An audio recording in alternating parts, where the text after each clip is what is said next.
yeroon hin dhaabattu duutis hin dhaamattu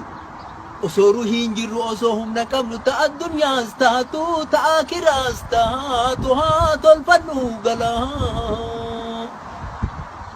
maaliif yoo jettanii osoo guyyaan beeyne addunyaa tanarraa godaanuun hin mala aalimman aaqillan hayyuu beekaan hundi garuu ta'in kamiyyuu miliquun dandeenne du'aa fi dullummaa jalaree jalaa uufin dagatinaa aakirrii namiitu aakiraa galgalaa ibaadaa fi kayrii hamtus taatu tolaa namuu waan hojjete mana ufii galaa waan ufii hojjete abbaan nyaataa galaa uma ol kaawwatan keessaa gadi baasu baankiin akiraadhaa hin qabduree dhalaa kontuu ati rabbii kan kee biratti banatte eenyumtuu danda'e hin saamuu si jalaa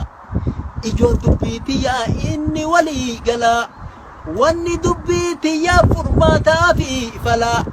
anarraa eegalaa warri ammaan tana asirraa tirtirru boru bakkee kana tokkolleen hin jirru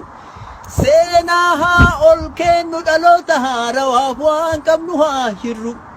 duuti karaa keenna akka irraan oolle hundi keennaan beeyna uufii guyyaan beeynu abbaa dura dursee bira gayuu hixaan hiyyeessaaf dureessaaf mootummaa kamiifuu duutiree walqixa guyyaa gaafa sanii haalaa fi amalaan sadima takkatti osoo maatii firri marte itti booyuu dhiisee biraa lixa